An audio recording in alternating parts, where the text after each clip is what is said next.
Buon anno.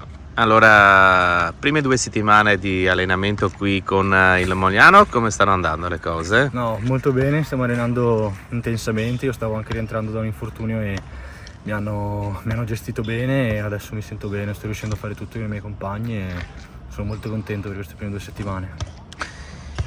La tua carriera, ci spieghi un po' come si è evoluta? Sì, io ho girato un po' di squadre negli ultimi anni, ho fatto sempre le giovanili in Benetton fino all'Under 18, facendo anche l'accademia zonale a Treviso. Poi sono andato in accademia Under 20 a Remedello, poi a Parma. Poi ho fatto un anno a Rovigo, di cui una parte in prestito a Badia per fare più minutaggio, e da lì ho fatto un anno in Tarvisium, un anno a Vicenza, cioè l'anno scorso, e quest'anno ho chiamato coach Casellato e sono venuto qua a Mogliano. Conosci anche l'allenatore degli Avanti, ovviamente, che l'anno scorso era con te a Vicenza. Sì. Ci allenava a Vicenza Iao, Sì. ci siamo trovati bene. Ecco, tu sei qui appunto di Treviso, e territorio molto legato alla palla ovale. Tu come ti sei avvicinato a questo sport? Io principalmente grazie a mio papà, che fin da quando ero all'asilo mi ha messo il pallone in mano, andavo a vedere le partite a Monico della Benetton, e lì da quando poi mi è stato possibile a 6-7 anni andare a giocare ho iniziato e sto continuando ancora oggi. Ecco, quanto ti occupa di tempo? Perché sappiamo che appunto state facendo anche doppie sedute la mattina alle 6:30, Sì. e poi l'unico giorno di riposo è il mercoledì, e poi anche sessione pomeridiana di 2-3 ore, insomma. Sì, è bello tosto, anche perché mentalmente bisogna essere sempre pronti e poi bisogna riposare bene, perché avendo gli allenamenti la mattina, le doppie sedute, se non si riposa, non si mangia bene, non si beve abbastanza, è tosta. Però sì, io ti dico, mi sto trovando davvero bene, stiamo facendo un bel prestagione. È importante la preparazione per un anno che possa filare via liscio anche dal punto di vista fisico.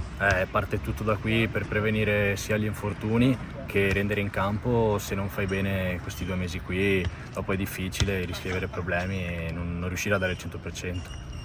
Com'era visto da fuori il Mogliano e com'è vederlo dentro, da dentro? Io ci ho sempre giocato contro fin da piccolo e ci ho perso anche tante finali contro, a dire il vero, tra Topolini, Challenge, Under 18. Però sì, è sempre una squadra, sempre stata di livello, sono sempre stati forti in tutti gli under fino a quando eravamo piccoli. Anche la prima squadra ha vinto un campionato una decina di anni fa, quindi sì, è una squadra sempre rispettata da dentro. E una cosa che non mi aspettavo è il gruppo, che mi sto trovando benissimo, un sacco di ragazzi giovani che hanno voglia di fare. Sì, poi ci sono anche quelli che hanno esperienza, poi si sa, insomma, che arrivano, che hanno fatto diversi caps con la nazionale. Questo ti rende anche felice, no, di poterti allenare con Sì. Giocatori del genere? Sì, perché sono giocatori che vedevo giocare in TV e che vedevo giocare allo stadio, quindi si può imparare anche un sacco da questi giocatori, perché ovviamente hanno un'esperienza tale da poterci dare una mano in quasi tutti gli ambiti. Le tue caratteristiche, insomma, tu sei tallonatore, i tallonatori, come in tutti gli altri ruoli, c'è un'evoluzione, no? Ci spieghi un po' qual è il tuo modo di vedere il rugby? Sì, io arrivo dalle giovanili in cui ho sempre giocato terza linea e poi mi hanno messo allenatore a 18 anni, 17 anni in Under 18, quindi l'allenatore per me deve essere un ruolo dinamico, deve essere quasi una terza aggiunta in campo, deve placcare, portare palla, essere presente nei breakdown, però ovviamente è anche un punto di riferimento in mischia e nella touche, perché se non vanno bene quelle 2 fasi, dopo è anche difficile giocare nel resto del campo. Come ti piace interpretare la maul? La maul mi piace, sia in attacco che in difesa, perché da dietro mi piace guardare gli spazi, sentire anche il 9 cosa mi dice, e un po', come si dice, timonarla da dietro, mentre in difesa è bello perché è forse il massimo del contatto fisico che puoi avere nel rugby. Obiettivo?